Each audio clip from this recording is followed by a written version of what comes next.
Webinar is live and people are coming in. Oh, our good friend Alan Helms jumping in. What's up, Alan? Awesome. Welcome everyone. Everybody get situated, get comfortable. Another great episode of shOPS Talk coming up. So, and no big deal for Dan. He's just working through a tiny little implementation right now. He's like, I've got an extra 30 minutes. I'll jump on shOPS Talk today instead. So I say that jokingly, but in all seriousness, Dan is actually working through a pretty big implementation right now. So having you on is awesome, man. What could go wrong? Look, it'll be fine. Let's be honest. You should have actually just planned your go live right now. 4 o'clock, just hit go with everything. Deploy it out to all users. Like, hey guys, I'm going to be away for about 30 minutes on a shOPS Talk episode. If you need me, just wait. So that sounds like the sort of thing I would do. Just hit, upload new territories into lean data or reconfigure everything. One-time route every account in Salesforce and log off for the weekend. Just hope it's okay when I come back. So I say this in all seriousness. On the Sonar side, Jack, my co-founder, is our chief product officer. Jack releases one of our major features. This was a couple months ago in March. Hey Jackie, he releases it on that morning and drives down to Augusta for the Masters. I was like, this is the one place you don't get to take your cell phone into the Masters. Like they actually make you check it or leave it in your car. So the one time that you release a pretty big feature for us, you are completely off the grid. I can't get hold of you for anything. Implementation was fine. It worked smooth sailing. So awesome. We got quite the crew. We will go ahead and get things moving. Love seeing a lot of these familiar faces in. So again, excited to have another shOPS Talk episode. It's crazy to think that this is episode 17. Sarah, is that right? Almost coming up on our 1 year anniversary of doing shOPS Talks, which we do have a fun little surprise for everyone on that. But getting right into it today, pumped to have 2 of my good friends and ops folks that I absolutely respect and usually call for advice on my off hours. But Nic and Dan, excited to have you both on here. For the folks that are just joining for the first time, thanks for jumping in. If you're not familiar with shOPS Talk, it is our way of elevating folks in our community, especially in the ops community, to really come in, share their experiences, share what they're working on. We all know this. We all get better by the folks that we surround ourselves on, and we're going to do just that today. So pumped to have Dan and Nic on. Of course, the topic for today is how to leverage a sales mindset to find success in operations. Spoiler alert, Nic and Dan both have sales backgrounds prior to getting into operations. So I won't steal their thunder. I will very much let them introduce themselves. Dan, we'll start with you. Then you can pass it over to Nic, and then we'll get things moving. But Dan Grossberg, ladies and gentlemen. Thanks, Brad. Yeah, I'm Dan Grossberg. I currently am Director of Revenue and Sales Operations at a company called LeagueApps. I spent the good part of the past, 13 years or so in operations. But prior to that, I was a BDR for a good long while. Have a ton of experience there. Led some business development and sales development teams. And I'm excited to get going here. Awesome. Dan will agree with this. I think we all will, and everybody on this on the episode and listening and watching the recording. BDR and SDR work, hardest job in the business. Sitting there, and you can kind of see it right over my left shoulder. A lot of our BDRs and SDRs literally sit right here on this row. So hardest job, hands down. But hope to have you. Nic, what's up, man? Yeah, and I'm totally agreeing with that too. My background's also as a BDR for a year or so before moving into RevOps. I'm RevOps Manager at Briq out in California. I've been doing this for about 2 years now. So I love it. We're almost triangulating and covering the whole U.S. between Atlanta, New York, New Jersey, and California. So also, we're gonna jump right in. We do have a poll question, which we'll go ahead and launch right now. We want to get your understanding of what does your relationship with sales look like. So we'll let everybody jump into the poll and start answering that. Yeah, so regular relationship with your sales team. 1, not so great. 5, amazing. Especially for a lot of the folks that are here on this call and watching, even watching the recording, are going to be ops folks. So I'm really curious. I'm going to go ahead and answer as well, and we'll see what ends up happening.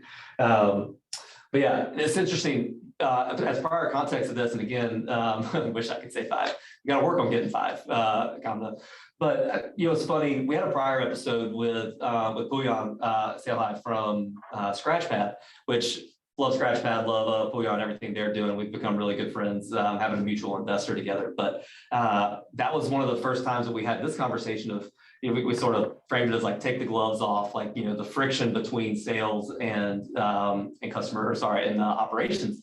Now we're doing a little bit differently. We're actually going to take some of the learnings from that, as well as your backgrounds from being in sales. You learned something along the way, and it got you here to where you are now. So we'll jump right into the topics. Interesting enough, looking at some of the poll results, a lot of folks are giving 4s. 44% of folks saying a good relationship. Obviously, it means we got some work to do to get to that 5. Like we're all saying, we wish we could get there. But yeah, thanks for jumping in with that. And again, first topic. How does a sales team view ops? This is somewhat of a loaded question, and I'm sure everybody on the call is also chuckling. Dan, we're gonna start with you, then we'll pass it to Nic. Oh gosh, yeah. I mean, it's hard to speak for every sales team, but like, if I believed all the memes that I saw to be 100% accurate, I would say like there are some teams that are out there that probably don't have as high of a view of sales ops. Like oftentimes I hear like they're the ones that hold up the deals, or are the police and the CRM Nazis, if you will. But yeah, I mean, it depends on the types of teams that you're working with, but I've certainly have noticed and experienced some friction with some of the teams that I've worked at over the years. Yeah, it's tough, Nic. I'm gonna get your perspective, and I'll actually share a little bit of mine too. But yeah, what's how does your sales team view ops? Yeah, well, it's hard to say how my sales team views ops because I'm not on that sales team. But I know, like from my previous sales experience, I remember thinking at my old job, like I have no idea what ops even does. My territory is changing, and I don't own any of the contacts. I don't know how to fix this. Who do I go to? What are they doing over there in ops world? Just hanging out, right? And now here I am in ops, like, oh no. How could I ever think that? And my goal in ops is always to try to make it so the sales team knows what I'm doing and how it helps them, so that as a result they don't have that friction as much, if I can. Oh yeah, so much of it really does come down to communication and transparency, and we've talked about this on other episodes.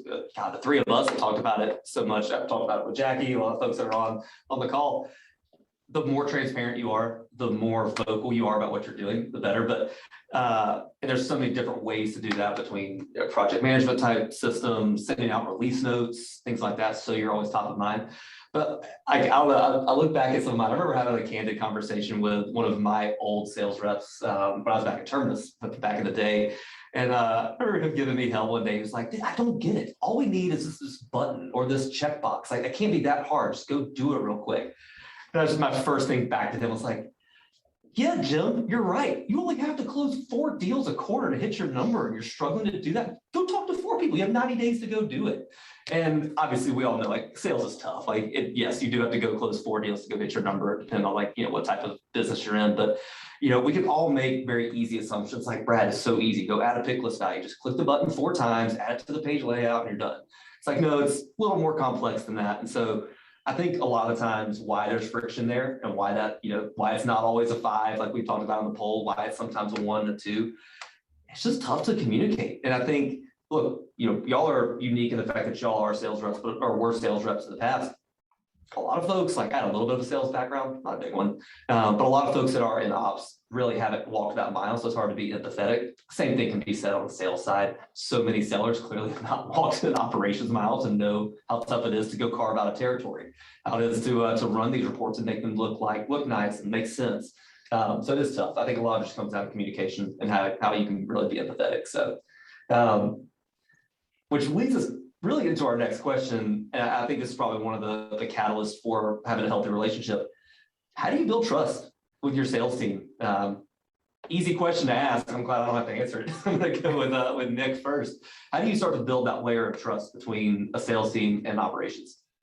Yeah, a big thing for me is I try right from the start to have a relationship with our sales team. I do the systems onboardings for everybody, like day 2 at Briq, and I always we hire a lot of people who have experience at other companies, and I'm always saying, this is the first time I've done this job, and you can use this line even if it's not. But just I'm not like the end all be all. I don't know everything. If there's something that worked well for you at a past company, like throw it out.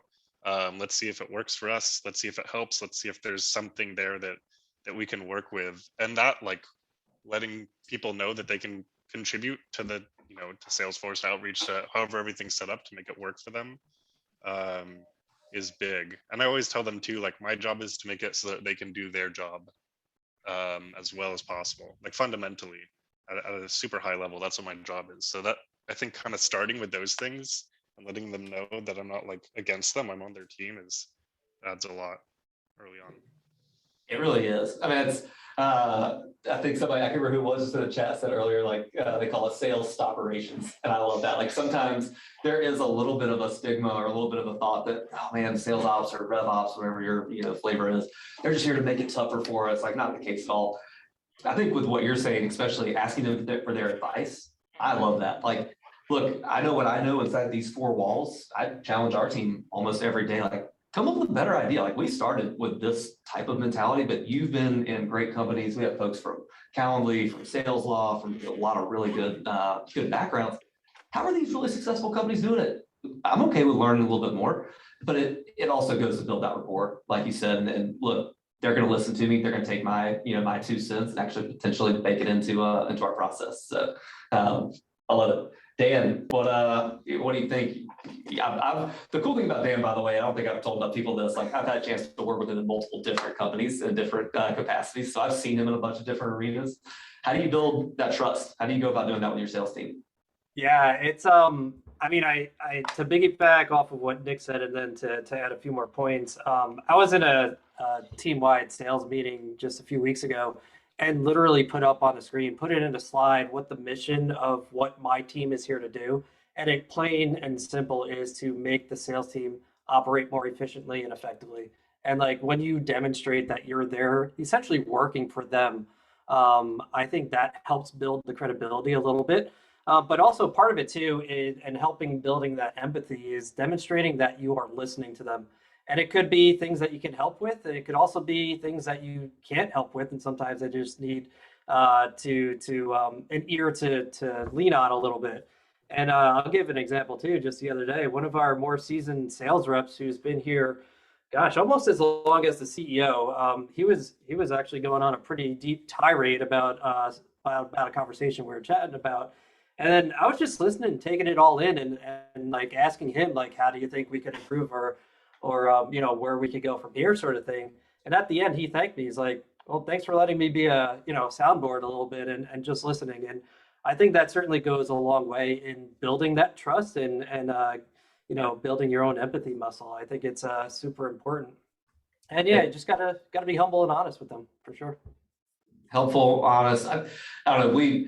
We say it a lot, and this is very easy for us to say because from a Sonar perspective, we work in the sales operations and RevOps folks. So like we've got a great background for it. But like I tell our team often, this is so true. Like you have to sell an empathy. Like you may or may not have walked the mile that person's walking, but having a deep understanding of what they go through every day. And again, Nic, you said your goal in this whole process, I'm gonna make your life easier. My goal is not to be sales operations, which I'm totally going to grab that, Lisa, and start using it more. Our goal is to not be friction and make things longer and harder and like tougher to do. They truly are to make things easier and faster and quicker for things to do. It's almost the opposite. But having that buy-in on it is, again, it's just so critical. So this is the fun part. I think this is a lot of the meat of why I wanted to have both y'all on, especially being sellers in the past. What strategies do you still use now that there's still sales strategies that we all think about often? We say it around here often, everybody's a seller. I don't care what your title is. I don't care what department you're in. Everybody's in sales because we all have a job to do and make sure that a company grows, and a lot of that is with sales. So what tactics and what strategies do you take now from being a seller in the past and being around that environment that you're now deploying in operations? Dan, I'm going to toss it right up to you first. Sure. Yeah, it's knowing your customer, knowing your buyer, right? You have to sell differently depending on who it is you're selling to. Like whether it's your sales team, whether it's your CEO or someone in leadership, if you need budget to buy a new tool, as an example. A tactic I like to use is using microagreements to reach to the big sale. Like ask for small things or demonstrate why certain things are important. Demonstrate the with them for sure, like the what's in it for me. And then like getting those microagreements all the way up to where you could have that big ask and it makes it much more easier for them to say yes. Yeah, I absolutely love. I love the micro agreements. The analogy we like to use sometimes, even internally here, it's like you gotta make a lot of deposits before you can ever go make a withdrawal. And like you can make those deposits small. They don't have to be big, billion-dollar deposits. You can make small little deposits every day. Same thing. It's don't try to boil the ocean. Like you can actually make small little micro agreements, make little iterative approaches and things that are better. You don't have to go deploy a big piece of software that's going to take 9 months for you to roll out. You can do small things to build that credibility and to do that. I love it. Nic, the same question. What strategy are you still using today that you learned years ago on the sales side? Yeah, I think a big one for me is and this might work especially well at Briq because our leadership is very challenger salesy, and they respond really well to that. So a big thing for me has been just learning to push back on people. They'll throw out an idea and say no because XYZ, not just no, that's wrong, but because here's the reason, or yes because also this thing that you hadn't thought about, and just bringing in that like confidence and that kind of challenger sales mindset has helped me a lot with pretty I don't know what the word not hard-headed but like pretty aggressive leadership where they'll have an idea and they'll want to go for it, and just being able to respond to that and push back is something I definitely learned as an SDR. When you're trying to get somebody to stay on the phone because they say nothing you do will ever help me ever, and you've got to push back on that real quick. That's definitely a skill I picked up there. Oh yeah, absolutely. I mean, look, if you look, we all have the fun part of the job of being an ops where we get to see the numbers of what gets produced by sales, but not necessarily walking that mile. I'm not going to ask the conversion rates from a funnel perspective of what your teams look like. I think the grand scheme of it, if we zoom out of all of it, in sales, you actually lose more than you win. Even at that top end of that funnel, when you might have a 5%, 10%, conversion from stage one all the way to close one, you might be hovering 5, 10, 15, 20%. Reality is you're getting told no more than you're getting told yes. And it's a good mindset to have. It's like go in a challenger mindset. Like somebody's going to probably think a step or two ahead and probably say, no, we shouldn't do this. So if you're already thinking one or two, like, all right, what are my battle cards? What are the ways that I combat that? What are the ways that I know how to overcome challenges?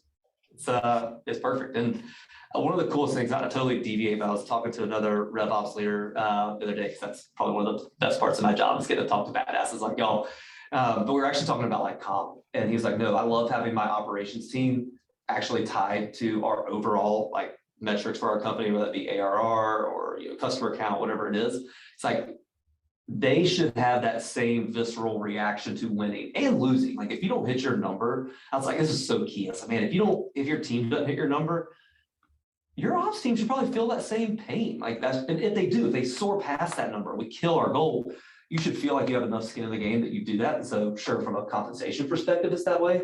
But again, that's also taking a little bit of the sales mindset and sales strategy and deploying it into operations as well. Wins a team, loses a team. So, which I'm actually going to queue up now for William Foley, who just jumped in and asked a question. I'm going to just start taking them. And for other folks on the call, please ask away. This time is for you to get better. Ask these two experts how they go about their day, especially deploying sales strategies. But William, how do you communicate RevOps/sales ops value to your sales team? So I'll spin it. I'll let y'all both think about that question for a little bit, let it marinate. How would you deploy it, or how would you communicate that in one sentence? And you can elaborate on it from there. But if you had one sentence only to go into your sales team, hey guys, here's what I do and here's why we do it. How would you do it? I'm not going to put one of you on the spot. I'm just going to let Dan. Looks like he's ready to answer. So. Yeah, I mean, in one sentence, gosh, okay. I mean, my one sentence, if like I'm kind of being challenged to answer that, or somebody comes to me like kind of like why do you exist sort of thing, I'd almost toss it back at them and just say like, hang on, or like just watch, and like I'll show you where the value is. But like oftentimes, how I've done it in the past is just outlining and like interviewing them. Like, remember when you would need to do A, B, and C, right? Like, walk me through all those different steps. And you'd have to do this, and you have to do this, you have to go here, you have to go here. Now, in this new environment, or what like the future state looks like, it's A, B, and C. And like, if you had to calculate a person who's asking this question, like, how much time does that save you, or what are you able to do now that you have all this time, or like these other things that you need to do um, with this new process, assuming like whatever it is. So like it's such a wide question. There's so many different ways that operations can add value, whether it is streamlining different processes or providing insights into things that you never thought about before. That it's a tough question to answer in one sentence. And that's why I'm sticking to it. Can I ask Nic a quick question before you toss it over to him? Of course. Nic, what are you doing with your hands? Because I can't figure out what to do with my hands here. I feel a little lost. My hands are all over. My hand is on my mouse, and I just keep moving around the Q&A box. Okay. Yeah. I'm gonna try that. All right, thank you. Can we just call that completely out from like Talladega? It's like, I don't know what to do with my hands. Like, I'm just gonna sit here and do my hands like this. Oh, I love that. It helps that they're not on camera, so I can kind of shift around. I'd say for me, yeah, like Dan said, it's a hard question to answer. I always try to start with the why and like, how does this affect you? How does this help you? So, for instance, one project we've been working on recently is just better capturing information to hand off to our implementation managers before a deal closes, because we have pretty thorough implementations, and explaining that to the team is like, well, I know this is extra data you have to gather during the sales process, which is annoying, but if we make this implementation smoother, which this will help with, then they're less likely to churn. You're going to get that renewal. You're going to get that expansion in the first year. So just kind of explaining how, if it's going to affect a sales rep or if it's going to affect whoever, then they should know why they're having to do it, even if it's not immediately benefiting them. Absolutely. If I had to think about it, I've had a longer time to think, so now I can like easily share my answer. But I was thinking about that. It's a tough question to answer because, again, we're gonna rewind the clock all at the beginning of this episode. There's sometimes friction there because one group doesn't know what the other group is doing, right? Like that's the toughest part. And so we have to break down that barrier. We got to figure that part of it out. Where's the middle ground on this? We're all here to make revenue. If you're on a nonprofit, I don't really know how to answer that question for you, but generally speaking, most companies and most folks on here are here to generate revenue. You, sales team, are actually going out and finding that, generating it, creating it. What am I here for? Job to go step 1, step 2, step 3, step 4. Those are long processes. Like, we have to document that. We have to make sure that you know what to do, when to do it, and why to do it. Yeah, ops, I'm here to accelerate that. I'm here to make your life easier. I'm here to make that money come in the door quicker. On the CS ops side, I'm here to make sure it stays and that it grows. But yeah, I'm here to accelerate revenue. And I think if you kind of take that approach to it, you're going to find that commonality with the person on the other end of that microphone or other end of that headphones, because they're like, oh yeah, I'm revenue centric. I'm here to generate revenue, not only for the business, but I get my percentage of it too, my commission. So sure, if you're here to accelerate that, we can be friends. And I think it just kind of comes down to that like commonality. So I love it.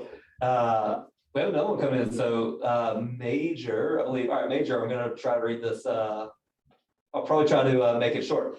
I love this. So do you use champions on your own sales team or POCs of your own rollouts? Do you have some advice around trying to find the best ways to text new processes or workflows with reps to test, probably, so to test them? Champions and POCs on the internal side. This is a big one. And if you're rolling out new software or changing software, Dan's actually in the middle of that as we speak. You do need adopters. You need early adopters, you need champions. Nic, I'm gonna start with you, and then I'm gonna go to Dan on that. How do you go to identify? I think is really kind of what Major's asking. How do you go identify those champions? And what kind of process do you use to roll that out to them? Yeah, I generally just try to start with the reps who are the most process minded. I think we all know some are better than others about following processes and about being excited about and understanding new processes. So I tried to start with the people on their team who are the most likely to be good adopters, and especially since sometimes those are the ones who are coming to me and suggesting things in the first place. So they're usually pretty bought in from the start, and then that helps the rest of the team feel like, oh, it's not just a random thing that ops thought up, because whoever is already bought in, is already doing it, is already testing it and likes it in their workflow and can tell me this is how it's helped me in my day-to-day. And that way I don't have to explain it to the whole team. I just have to sell one person on it who's the easiest to sell. It's a smart play because look, begin with the end in mind. If that person's coming to you and requesting something, let's say it's an AE or sales manager, director, or VP. We're constantly as ops folks getting bombarded with questions like, hey, can you fix this? Hey, can you roll out this? Can you do this new process? First question right back to them, like, oh, absolutely, we can. I got to fit it into my, where my plan is and where my timeline is. Are you going to be my first champion? Are you going to help me implement this? Are you going to be the person that learns it first and helps train the trainer? And boy, you'll find really quickly if they're willing to do that, how important that request is. So you're like, man, no, I really don't want to do that. So yeah, I'm just going to take this request back to my desk and just sit on it for a little while. So you'll see if you actually get the buy-in. Dan, what do you think on the POC and champion side of it? Yeah, I think it's absolutely important to help with adoption of any sort of new process or new tooling, right? I might even actually go in the opposite direction and find the ones that aren't that great at following, processes or rules. And if I could convince them, or I could get their micro agreements to try something new, because oftentimes they tend to be the more vocal folks. If I could get them on my side, I feel like that's a pretty big one there as well. But as far as getting them to test out something new, to dedicate time to something that they already probably don't do 100% is an extreme challenge. So I kind of view it you need kind of two camps. One that will follow all your directions to a team and will dedicate maybe an hour a week or something to try something out. But then also the flip side of it, your hardest folks to convert over. If you could get their buy-in, then boy, is it smooth sailing from there for sure. Yeah, absolutely. I think the one thing that I did a couple of times now, I kind of look back at it in retro on time of Terminus when I was running ops. I usually made, like I said earlier, the person who's making that request kind of be bought in from the jump and be committed to help me implement it. But there were plenty of times when we were rolling out a new quoting process, I would get in at the beginning of that hour-long training, do my first 15, 20 minutes worth of here is what we're doing. Here's why we're doing it. Here's why it's important to you. If you don't listen to anything else, listen to this because this is why it's important to you. And now Jim is actually going to come up and give us a live demo as a rep of how to do this. And I would actually make them here's my computer. Here's the mouse. Here's the keyboard. You do it now because I can sit here and tell you how to do it all day until we're blue in the face. But watching someone else do it, I need to learn from you as well instead of these folks. So putting them on the spot, there were plenty of times when I got him to do it. He had no clue that he was actually going to do it, but he was a trooper. You got to have a good relationship with him. You got to have some good rapport on it. So I love it. I know we're getting close to a minute left in time. Usually I'll watch a bunch of the other episodes where we'll usually ask the most important question where it's I'll grab their little face and kind of put it in front of mine. Tell me a time that or tell me if you were to rewind the clock, how you become a badass ops person. We don't have cardboard cutouts, but I did find a nice little difference to do it. So Dan, I'm going to start with you, and then Nic, as I put my wig on, I'm going to ask you the same thing. Dan, if you were to rewind the clock and look back in your ops career, oh man, I look like a good Nic with this. This looks great. You look great. You look all right, beautiful. Dan, if you were to rewind the clock, what advice are you giving ops folks to better their chances of becoming a badass just like you? Oh man, it's definitely slow down, listen more, and write stuff down to become much better. And yeah, I've often ran way too much and dove headfirst into things just to undo it a few short weeks later. So definitely slow down, understand the pain, get to the root problem, and damn it, Dan, write stuff down. Damn it, Dan, write stuff down, document things, slow down. But you make and break things. So I love that. I know that's your tagline, so I love it. Nic, I'm gonna be honest, I don't know how you do it with the hair because it's all over the place right now for me. What advice, I don't need to go back. What advice are you giving your former self when you were starting your ops career and you're getting into all this? What advice you have, especially the folks that are here listening and learning from you? Yeah, my former advice pre-ops career was keep my hair behind the ears, out of my face. That's how I do it. And then at the start of the ops career, I would just say get your hands on everything you can. Not saying do everything anybody asks ever. Like Dan said, slow down, take notes, but don't be afraid to grab new projects that you don't know how to do and learn them on the fly, and then consult with your manager as you're going and make sure you're not going to break everything, right? But just learn everything you can, and the best way to learn is get your hands dirty in a sandbox and go at it. That was a huge thing for me. Yeah, failing is fun. That sounds like so weird to say, but we talk about this often. We learn more from our failures and our successes. Dude, go make and break things. Like, go break a bunch of stuff. You're going to learn more about that process and how to do it better the next time. But nobody's going to start off perfect on that first try, right? You're always probably going to strike out well before you hit a home run. Nobody's that perfect. And so, yeah, like, go take some at-bats, go swing, go break some things, test it out, document it, slow it down a little bit. But yeah, that's perfect advice, obviously from two experts. So I know we're about a minute or so over. Hopefully we're not keeping anybody from jumping on their next call. Dan, hope we're not keeping the implementation too far off the tracks, but can't thank you both enough for jumping on. I always have a blast getting to do this. I'm probably going to rock my wig and my glasses later today. Vic's like outside taking a picture of me as we speak. So, but thank you both so much for jumping on. Obviously, we'll have the recording up on YouTube pretty soon.